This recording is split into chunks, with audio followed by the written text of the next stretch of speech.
Our listing agreements are 180 days. They don't have a price in them right away. The listing agreement is a let's get started form so that our team can help them start getting the property ready with contractors and with anything that they need at all. They may need to speak to an accountant. They may need to speak with somebody who's an expert at moving across the country or moving out of the country. We'll provide whatever services we can give them. And guess what? After they sign that listing agreement, we shut our mouths. We don't say anything to anyone about the fact that we have something that's about to be listed soon. That 180 days is our time that we're going to work with the seller to get them ready for market. And we don't even know what the price is yet, okay? It's just a commitment to work together so we can start getting to work, helping them get it ready for market. And so this may take a few weeks, it may take a few days or months. But when we are ready to list in a few days or a few weeks or a few months, we will amend that listing agreement with 3 things. Number 1, here's your price that we all agreed on. Number 2, our go live date is going to be such and such. And then the third thing we do is your listing period is now going to be cut down to have only 30 days remaining after the go live date. So even if we had 5 months left during that 180-day period, I'm going to cut it down to 30 days. And our sellers say, wow, that seems pretty aggressive. Like, you don't want to work with me after 30 days? And you know what I tell them? Our days on market is about 6.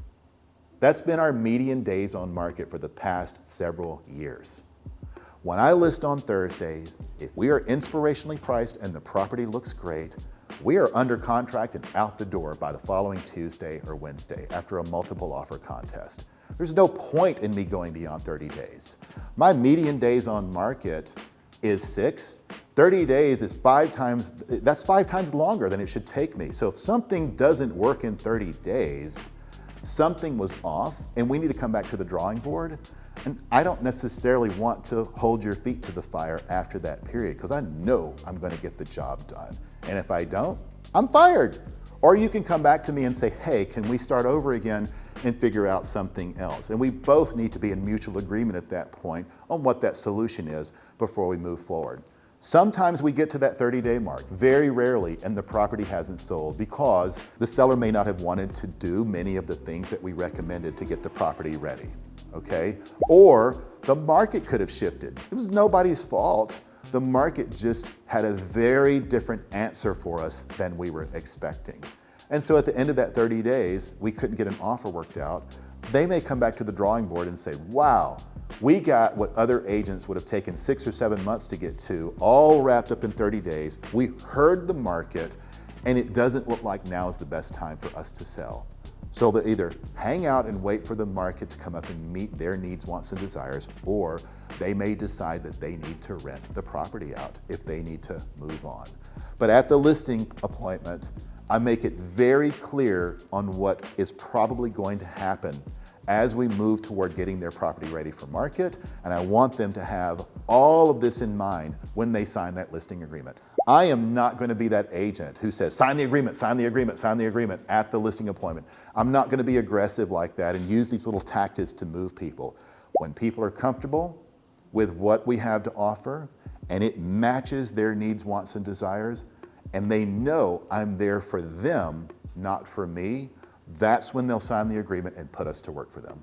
So sometimes when you have to do a price change, it shows up on Zillow, right? It shows up everywhere that, hey, the seller was here, but now they are here, okay? A lot of folks think that might be a negative. Even if they have to come back to market after a long period of time where they were priced wrong or the condition was wrong and they come back, they think the market is going to hold it against them. No, they're not, okay? Put yourself in the buyer's shoes. You're a buyer and you're looking on Zillow. You see a home for the very first time come on your radar. You've set your search up on Zillow to cap out at $500,000. And you see this incredible property pop online that is $475,000. And then you see it's just been listed for a few hours. There's already 500 views on it and 65 saves. And it looks better than every listing that you and your agent have gone and seen, right? Because once you go into a lot of these houses, they look pretty much like what your photographs say. You already see a few things on this house that you like. It backs up against an alley, so you've got a free driveway for your garage in the back that you don't have to pay property taxes on because nobody owns the alley. You're on a corner lot that's oversized. You have a playpen in the backyard in these photos. You also see you have a pretty deep backyard where everything you've looked at it before is a postage stamp. So you're like, we've got to go see this property. Do you think you even have time to scroll down in Zillow and look how many times it's been listed before and at what price? You're probably not even going to go there because to you, that's the first time you've ever had that property on your radar. So to answer the question about are buyers going to penalize you because something's been on the market before, maybe at the wrong price? Not usually, because they don't know anything about that. They'd have to go around and dig. Now, if you have the exact same listing and you don't change the listing number or change real estate agents, and you simply adjust the price, right? After being a week or so on the market, that is the first question sellers will always ask. Are the buyers going to beat me up because I'm taking a different path now? This property has just been reduced by $25,000. Again, the hook wasn't in front of them before. Sometimes that's even better than a brand new listing. What they immediately interpret is this seller is serious, they knew their hook was hanging above the water, and they're excited about the fact that they've spoken with their agent and that agent was smart and told them to drop it right down in front of us. And by the way, it looks great. We've got to go see the property. Instant change. You have the same effect as you would have had you put the property on the market in the first place at that price. The buyers aren't penalizing you. And guess what? You get to have another great open house that weekend because you've got a whole new set of buyers that are coming in. So no, I don't think sellers should worry about changing their price and being judged by the buyer market negatively.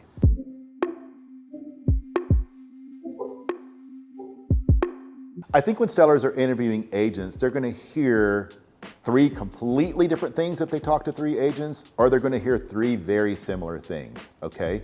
When you hear three similar things, it's harder for that seller to make a clear decision because they've got to split a hair and figure out who did I like more, right? When an agent comes in and says, hey, forget about what these other two agents said, I can list your house for this and I can sell it for that, that's a big point of difference, and a seller wants that, right? Sometimes that's called buying the listing.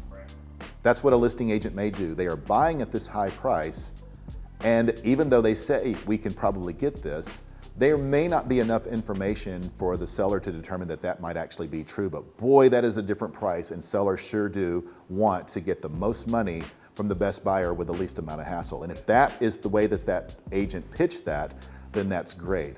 What the seller should likely do is call one of these two agents back and say, this is what another agent told me.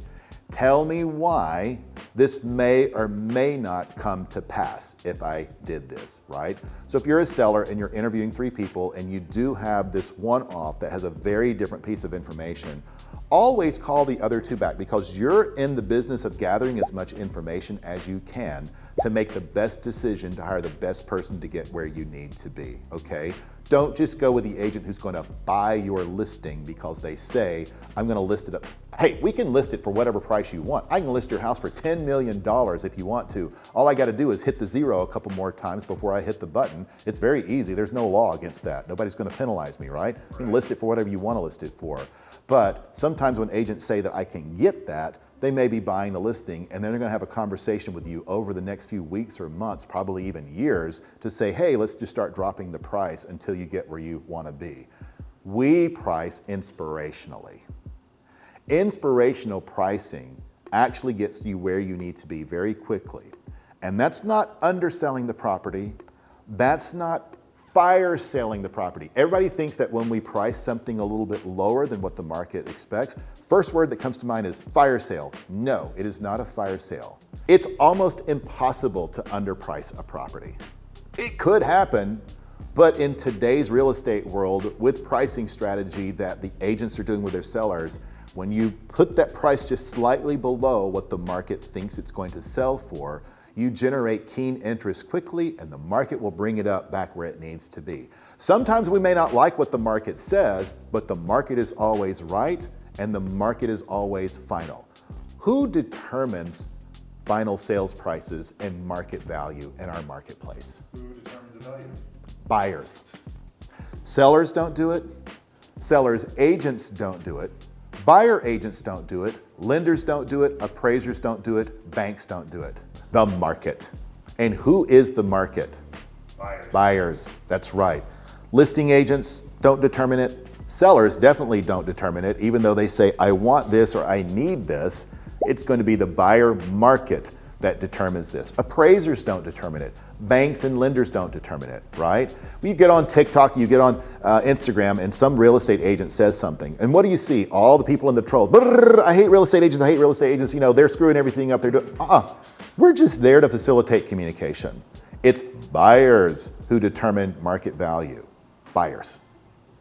And you cut through all of what you want, what I wish for, what he wants, what we need to do if we get from A to B, and you cut through all of that and you put the price in front of the buyer to create activity fast.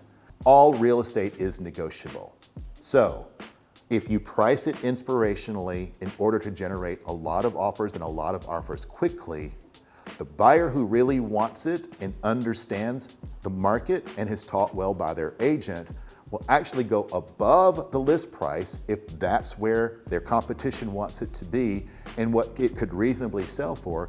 That's what they'll do in order to get the house.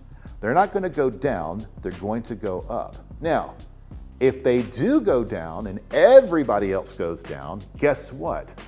You just cut to the chase and found out where the market is. They're not going to do it to penalize you. They're not going to say, well, what's wrong with it? They're going to go and they're going to investigate. They're going to see that they want this house and that even though you have it listed at $400,000, it's probably worth $425,000. So they're going to start climbing up toward that number. You'll get a lot of offers. You'll get a lot of people pulling their nickel and diming down, like seller paid closing costs or extended closing times, or I want this long contingency for this, that, or the other, and they'll cut to the chase and make it worth your while, because now they know they're in competition with other people.